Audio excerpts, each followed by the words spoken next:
today's episode, we are joined by a young prominent figure in Botswana's TikTok industry. He's mostly known for making online tech content and has been in the game for about 3 years now. He is here to share his story as both Botswana's tech content creator and an entrepreneur. But help me welcome Shaun Motsumi. Thank you for having me, bro. It's a miracle you're here, dog. Yeah, no, thank you so much for having I hope me. you're chilling. You know what's interesting? On my way here, a thought came into my mind about how we as young people are not really hungry for success as we should, especially as males. Young people tell me that the age range when you say young people. When I mean, I'm talking about people who are capable of doing something. If you were talking about a person who's around the age of 15, 16, 17, 18, 19, those are the people that need to strive headstrong for their future in order for them to stop their families and their parents from being cozened by the labor market. Yeah. So they are not serious, bro? No, not seriously. Can you tell me, why do you think these young age group, what makes you tell me that they are not serious at all? Well, you need to look at it in this way. Most of the people, I would say my youth, the people that are the same age as me, most of them are spending time doing things that only boost their dopamine. They scroll on TikTok. This is only Maun or nationwide? We're talking about a problem that is global. It's not necessarily has to be, even in Botswana, it's a real thing that happens, what I'm talking about. Scrolling on TikTok, doom scrolling, Netflix, they're always looking forward to Netflix and chill. They drink, they go to parties, and it's mostly what they're looking forward to. And honestly, it's within these things that actually hinders them from actually changing their lives, because they're now focused on the wrong things. You need to have a delayed gratification aspect where you need to mostly follow on work now and then enjoy the everything later. The work later. Hence why I'm here. I'm a founder, CEO of 2 companies now. One is in fintech, of which I can't disclose much on that one, but trust me, you will get to know it very soon. The other one is Pamoja Media Marketing, which is a marketing agency which helps businesses to grow online through our social media services. And I co-founded this with my partners, Sioka Simasiku and Diof and Umpile. We all started this initiative while we were in school. 4 people had this idea in school. You know, and the crazy part is the story of how we met. How did you guys meet? Tell me. So it was our first, I would say the second day of school after orientation, or I think it was orientation day. This is Form 4? This is Form 4, yes. I met with these 2 gentlemen, Tato and Umpile. We're not in the same class, but we just sat around the same class. And then we were talking about the world in general and how money is moving in the world and things like that. Until the topic came to us talking about Andrew Tate. And we was like, oh, so you listen to Andrew Tate. You listen to Andrew Tate. I listen to Andrew Tate. I was like, okay. We both follow one person. We all listen to the same message. We basically listen to the same message. So we thought, gentlemen, now that together as a collective, we know exactly what the problems the world is facing right now, and we know exactly the mission that we have to go through in order for us to actually work hard for our future. Why don't we come up with this, with ideas of how we can make money? I know how to do this. I know how to do this. You know how to do this. We can both combine the knowledge that we have into one thing and make it something worthwhile. And that's when Pamoja Media was born. It was only the 3 of us at the time, but then Sioka later joined. And the crazy part of how Sioka actually joined is crazy, is that he owed us some money. He came to us, he asked us to lend him some money. We made it official, we lent him some money, and then he owed us. So he thought the best way. So this new guy is also in your age group, or he's older or younger? Sioka. Yeah, Sioka is actually in the same age group as us. I mean, specifically, was he in the same grade as you guys, or he was older or younger? Because this is day one. Oh yeah, no, he was in a higher grade than us. That's actually what's crazy He was about a Form this. 5. Yes, You he guys was were doing Form 4. Form 4. Yeah. So when we saw Sioka, we could see some elements of masculine traits from him, and we knew that this is a guy we can trust, we can do business with. But he was owing you. He was owing us, and then it was this other time at lunchtime, we were all sitting down there talking about business, of course, and then Sioka came up with an idea. Let's all start a marketing agency because you have the skill, I have the skill, he has the skill, he can market, he can do graphics, he can do this. We can all combine our knowledge and create one thing. And that's when Pamoja Media was really, really born. Yeah. Off from one lunch. From one lunch, bro. One conversation where we then started to bond over Andrew Tate. Started to talk about the codes, my unmatched perspicacity, and we laughed at some of the things that he said. You know Tate, bro. Andrew Tate. Yeah, you know the Tate, guy that bro. is hated by a majority of the world, made you an entrepreneur and made you who you are now. Yes, sir. Yes, sir. It's Andrew Tate. Yes, sir. And you know what's crazy is that, guys, you can see how smart I'm looking. We're actually sponsored by Hustler's Barber. You can check him out. It's a haircut, but yeah, peace. most people actually hate Andrew Tate, do not actually know the person behind. They don't actually know who Tate is. Because if you delve deeper into Tate's life, he might say women can drive, and people might take that obviously as he's misogynistic and all that things. But if you look at it in a broader perspective and actually observe his life, he has been rooting for masculine excellence his whole life. That's the same topic that he keeps on talking about in every single podcast that he's on. For us as the masculine youth to actually have balls of steel to be able to do what he just did. Right now he's in jail, and bro.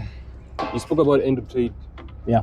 Talking about two choices, the blue pill and the red pill. Yes. The blue pill being, whilst you're in school, take the route or option to make school a safe option for your future. Yeah. Go to school, study, go to uni, do that, and you'll make it. Or start a business and leave school. So I want to ask you a question. Do you think school is essential, is very important for the youth out there like you?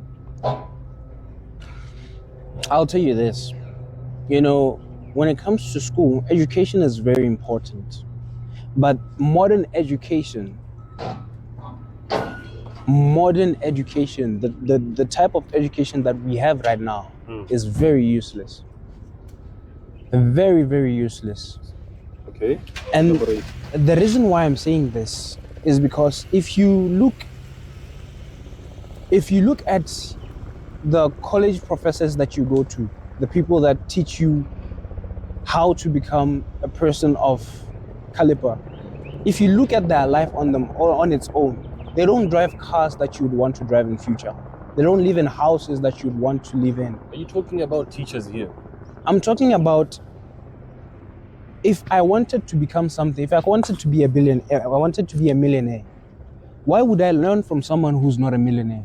If I wanted to become the greatest guitar player, and you gave me a guitar and I gave you a book, who obviously is going to be a better guitar player? It's me, because I already have the ability I have the guitar and I can start playing. Even though I don't know the chords, I'm going to still figure something out, and I'm going to make sure that I know this thing. Okay. So the whole point that I'm trying to point here is that you don't need school to be rich.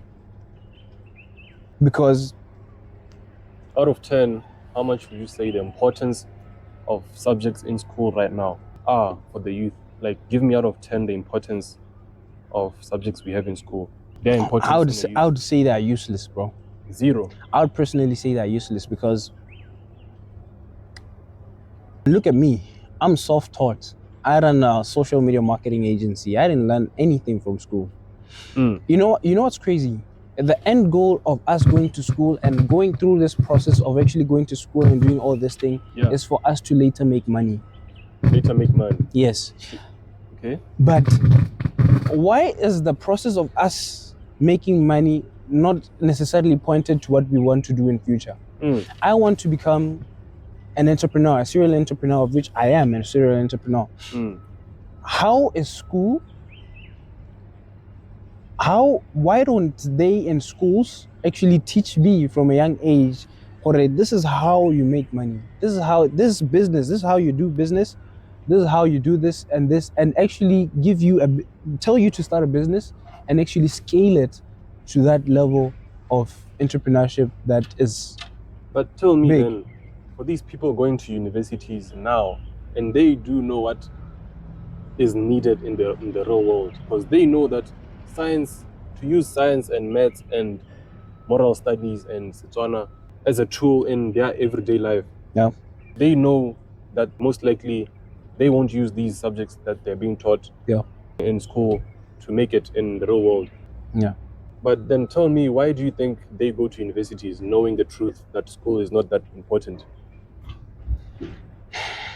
That's a very good question, actually. Why don't they go to university despite knowing the fact that it's CAC? Not CAC, but knowing that, but you get the point. No, I get the point. The point. You know, I believe that the reason why these people continue going to school because they feel like it's the only option. To make it, to survive. You know, one thing about foolish people that makes a foolish person very smart is the fact that they have a very irrational self-belief in themselves, because if you put someone who's intelligent, like who's really intelligent, school, book smart, everything, compared to someone who is who you would say, how did this fool become rich? Is because he became rich because his mind is not cognitive enough to accept a reality where his business or his startup or anything that he does cannot work. Sometimes if you are smarter enough, you don't have that irrational self-belief in yourself that you can pull this off. You get? I see the point now. Yes, sir. Yes, sir. The smarter you are, the harder it is for you to have that irrational self-belief in you. But the dumber you are, you cannot accept you starting a business and it's not making money. You cannot accept that. Yeah. What you're saying is they want to take they feel like the safe option is to go to university. They believe that the safe option right now, according to their life, the best move in the chessboard right now is actually go to uni. I might probably try and start a business in uni. I might try and sell something. I might try sell a service in uni while still continuing, because I know if I let go of uni, because I'm not dumb enough to say I can start a business and make it work. So I can just rely on my education, because I know my mind can help me later finish uni and then search for a job. Now we are living in an economy where there's no jobs, bro. There are rare jobs. You can finish. There are a lot of people sitting at home who have certificates because there are no jobs. That's how bad it is. So you need to now take life in your own terms and I'm taking the brave choice. I have always made the brave choice in my life, bro. Always the brave choice. So to answer your question, smart people think the best move right now is for them to actually go to school. Yeah. The smart people. Yeah. Now, tell me this, because I have a second question, which is also very important. Is it possible to be successful and make money out of being a tech content creator? I would like to use a person like Wade Can as an example. Wade, personally, I knew Wade. I didn't know Wade, but Wade. I followed his content when he was still in school in Bust, and then he later started to live life in his own terms. And I respect that guy. He's a G for that. I watched Wade's life change in my eyes. I was like, this guy started this, And this is how it's going. Now it's going to China. China, bro. I was like, we did the same thing. I started this journey. I probably even started this before he started it. Before we came. But look at where he is right now. So to answer your question, the brave choice is always the right option. Look at where they came. He left school. He started to live life in his own terms. He left school too. He left school too because he knew it was useless. Maybe there's a reason behind it, but I'll tell you this: the best move for him was to start his tech thing and take it seriously. He had an irrational self-belief in himself that I'm going to start this TikTok thing and I'm going to make sure it works. Off from just TikTok. Exactly. And that's where he is. Right now, I'm actually sitting at 6,000 followers and I'm posting consistently. To answer your question, I'll tell you this. Once you have that ability to have an irrational self-belief in yourself, nothing can be impossible. Wade said he wanted to go to China. He went to China. He wanted to go to South Africa. He went to South Africa. He went there. He got sponsors, Orange, Cell City. He's good. His life is good. So to answer your question, you can make money from being a content creator, tech content creator inside Botswana. In Botswana, yes, sir. Now, I want to zoom in more to your origins because as I was doing your research, you started your entrepreneurship journey, I would say, at the age of 14. Yes, sir. 14 years of age. So I'm guessing you were like doing Form 2 or Form 3. Around that time, when I was 15 years, I believe I was still in primary school. You know, it's crazy how I've always wanted to become an entrepreneur. You know, my love for tech has always been there ever since I was 14, 15, 16 years ago. 14, 15 years. Of age. And I really developed this love for technology. I used to watch Mr. Who's the Boss. You probably know the guy, bro. He's big. YouTube. Yeah, he's big. I watched a lot of Mr. Who's the Boss videos. I loved tech, man. Every time I saw tech, I loved tech. I then started my content creation journey when I first got my Starlink, of which I had to, at the point in time, I really loved that product. When Wade Kane was like, Starlink is in Botswana, I was like, oh, damn. This has to be the start of Shaun Tech. This probably 2 years back. Yes, sir. I was like, this has to be the start of Shaun Tech. And I was like, I'm getting Starlink. About the Starlink, like Sefalana. It's exactly. At that exact time, I was like, I need to get myself a Starlink. I need to do videos about Starlink. I need to review Starlink. I need to live Starlink. And I was like, that's when Shaun Tech originally was born. I started to make videos on Starlink. I started to make videos on Samsung. I started to make videos. And then there was a period in my life because I was in school and my parents were really, really worried about my academics because obviously they have lived a different life from what I've lived. They know that the best way and the best line for you to live in this world is you need to go to school, you need to work, and then that's it. That's the only way out.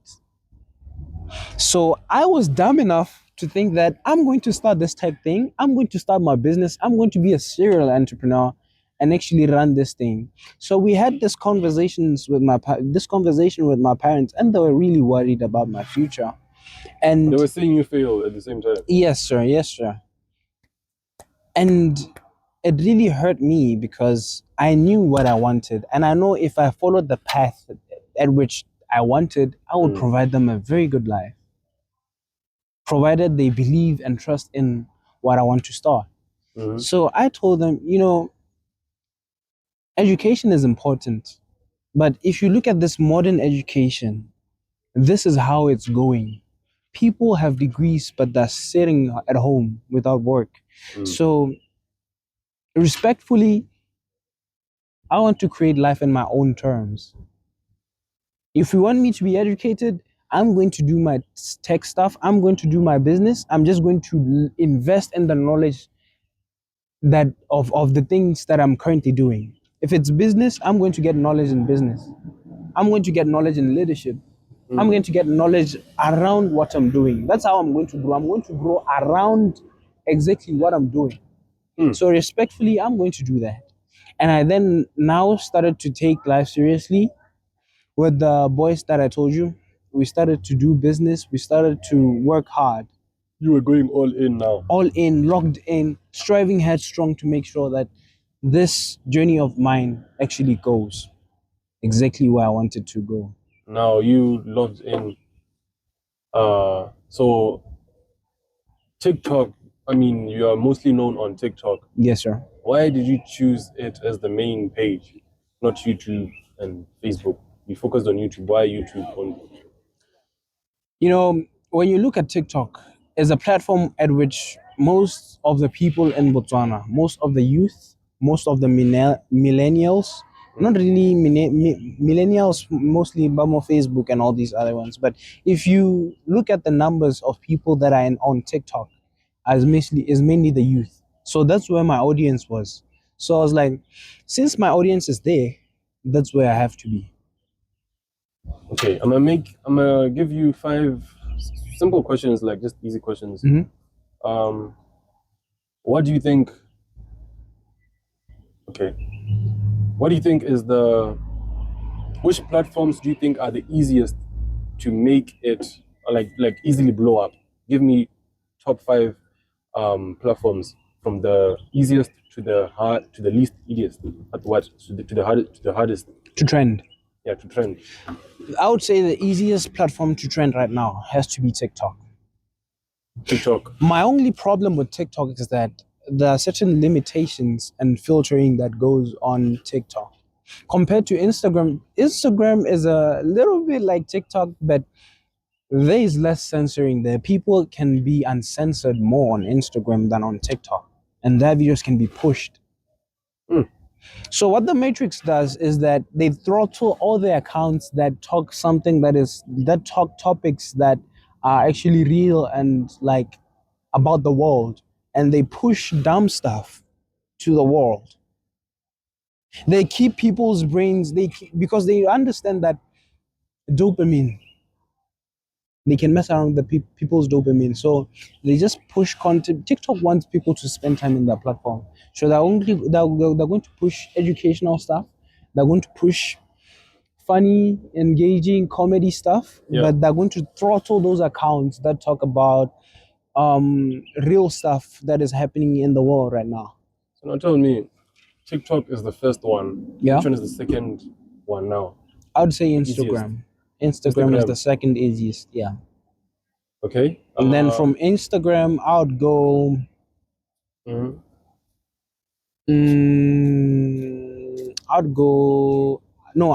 would say Facebook and then Instagram. No, I would go Instagram and then Facebook. And then after Facebook, I would say X. Which was Twitter. X, which is formerly known as Twitter. That one is best because there's less censoring and more people talking about real world stuff. I mean, it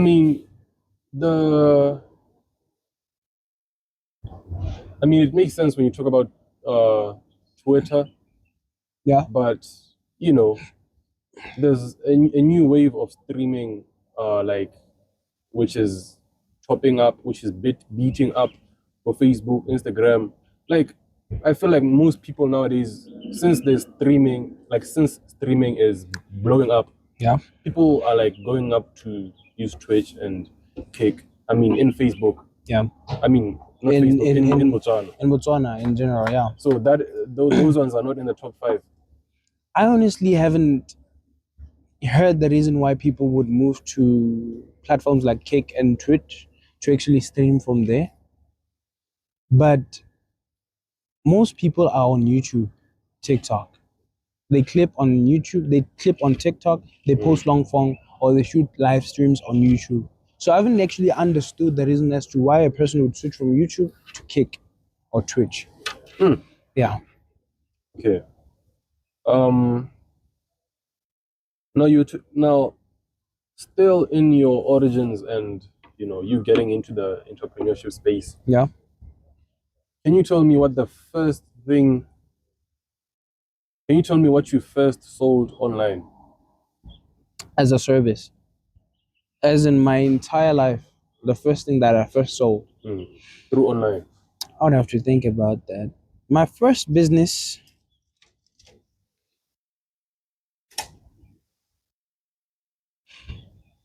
I have been so interested in the YouTube. As a young guy around to the age of 14, 15, I studied the YouTube algorithm. I used to listen and to watch at how Mr. Beast, this top creator, the biggest top creator in the world, how he structured his videos and what he actually does in his videos. So once I started to learn. I wasn't really selling something at that point. I just wanted to grow a personal brand to a point where I can then now sell myself. I used to have that knowledge that I could sell merchandise. I could do affiliate marketing. I could set up a website and have things about my brand inside there. So that's initially what I wanted to do. I want to do content creation so that I can then turn it into a business where I now have a camera crew, I have a production crew, I have a lot of people that could help. A lot of people that could help me. It's like you're struggling to get the answer. Let me explain it in a way you can easily understand. Yeah. I want to know the first thing that got you to make money. Like the first time you got money through on an online app. Okay. The first thing that made me money was graphics. I used to do graphic designing at home. I would say, Mom, you know what? Leave that. I'll handle your graphics. I'll do your posters. I'll do your logo. And then I learned the skill. I mastered the skill. And this then time, how old were you when you? At that point, I was 15 years old. So I was 15 years old. Like Form 4. Yes, sir. Around then, my mom then started recommending me to her friends. I started making graphics, and then it's within that period where I mastered skills that actually now made me money. I was like, okay, making money is pretty decent. Before AI started and all these things, I used to make a pretty decent amount of money. I would make 600 to 1,000 pula in a month. What apps were you using for graphics? I mastered Photoshop. I used Photoshop, and then Canva came along the way, the templates and all that. I started using Canva here and there. But I mostly mastered Photoshop. I was like, that's the thing. So that's when I started making my money from. Okay. Yeah. We're about to conclude, by the way. Now, inside Botswana. Yeah. Give me 5 people you'd love to collab with. As a tech creator. Or as in, I'm a serial entrepreneur.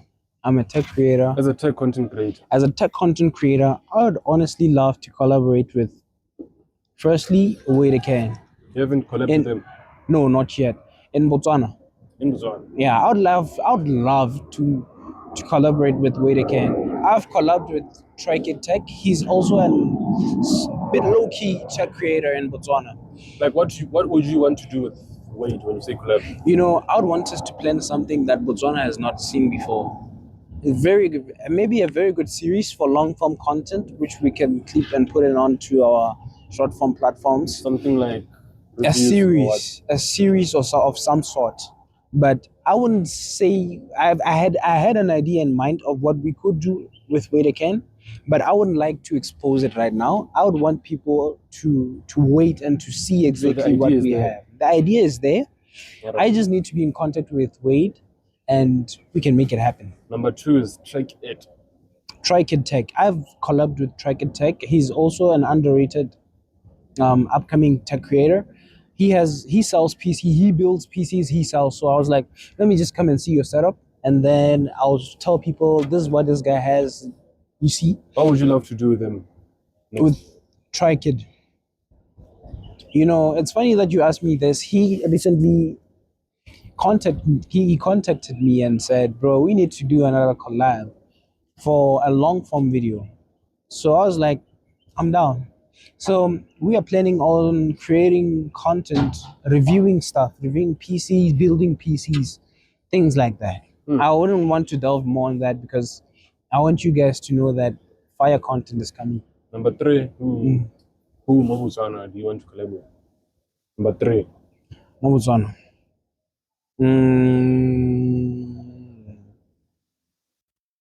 Gabisphere. Gabisphere. Yeah. Okay. And Tell Mujumi. I don't know if you know that guy. I would like to do some content with Tell Mujumi and all these other creators. Joey the Great too. Joey the Great. I don't know if you know these guys. He's a very good vlogger. Very, very good at storytelling and structuring the videos. So it's funny Faceless is not there in the top 5.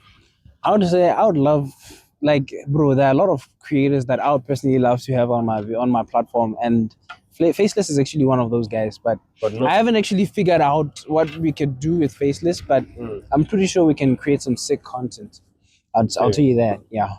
Now AI, it's looking like AI is becoming a concern, you know, even in schools. I remember when I was doing Form 4, ChatGPT was not the main thing. Yeah. Yeah. ChatGPT was not the, in a sense, yeah. So I would, you know, cheat, like, a little test there, and I'd have my phone. So question A, ChatGPT, answer a paragraph. That was a concern of AI in school. Yeah. Now this is 2 years after that period, and it's grown. Now tell me, if Botswana will experience like a very disturbing case of AI in like within 5 years from now.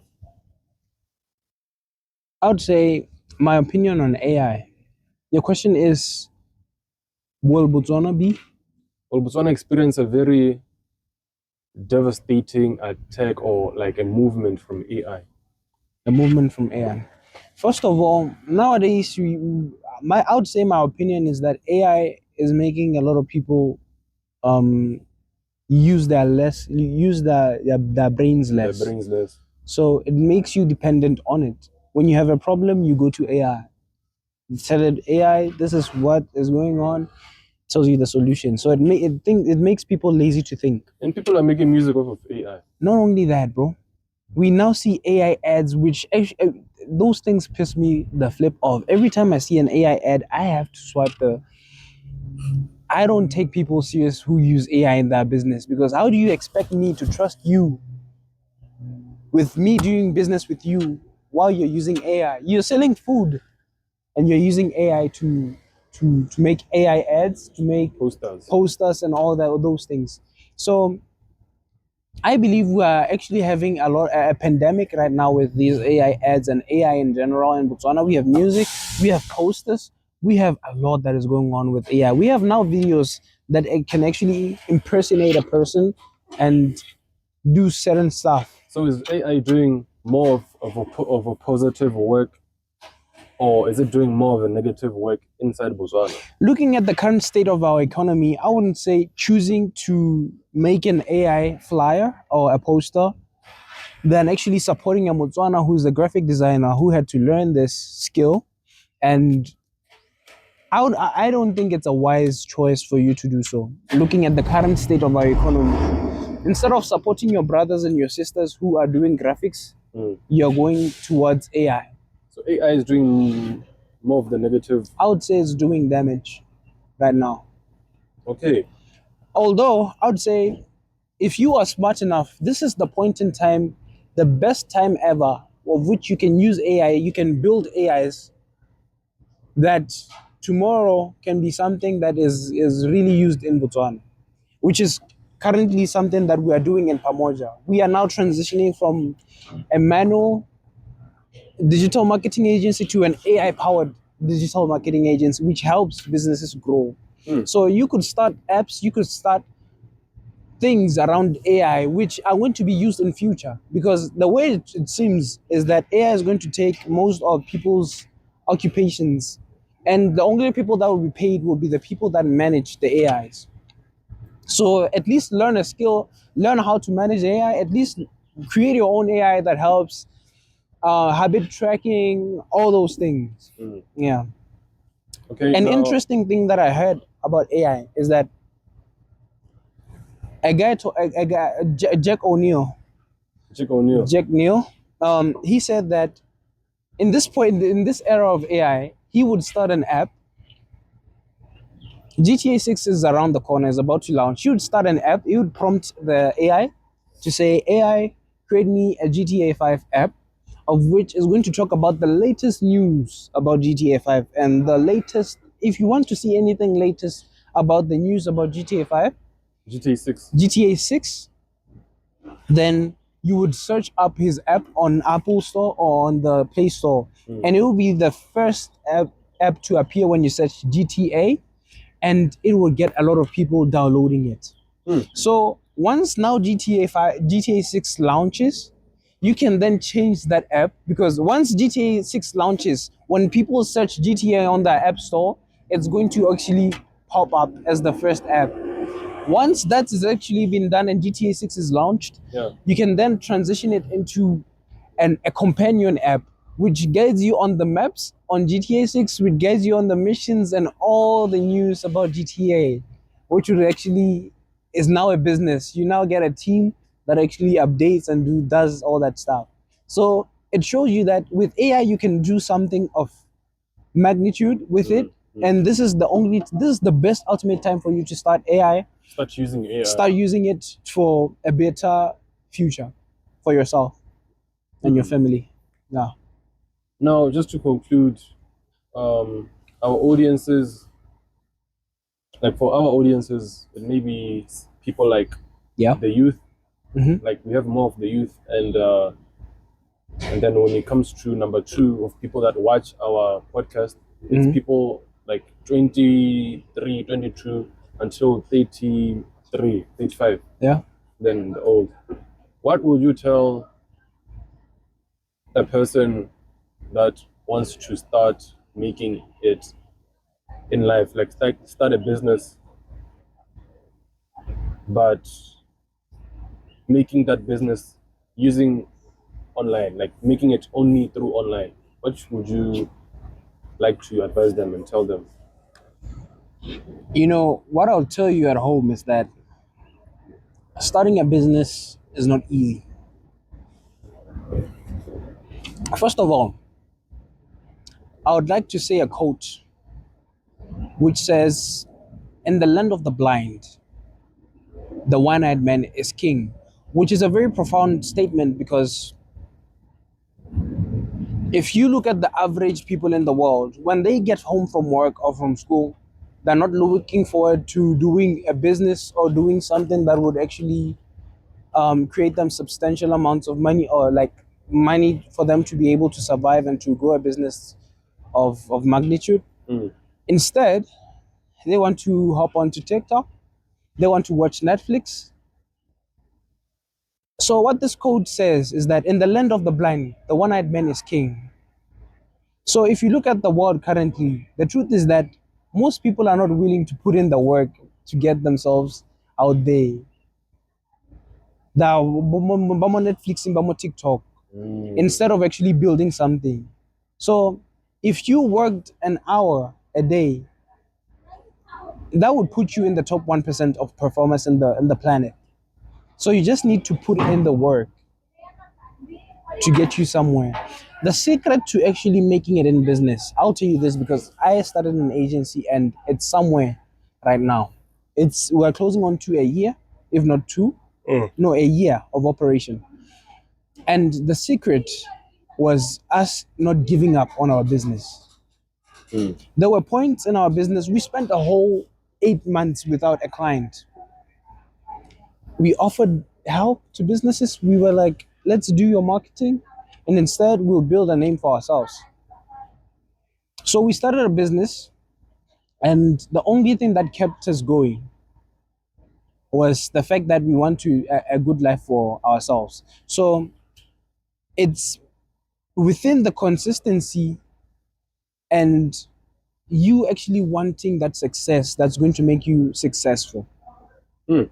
So you need to be consistent. That's the number one key. Never giving up. Always show up each and every day, because sometimes you get lucky.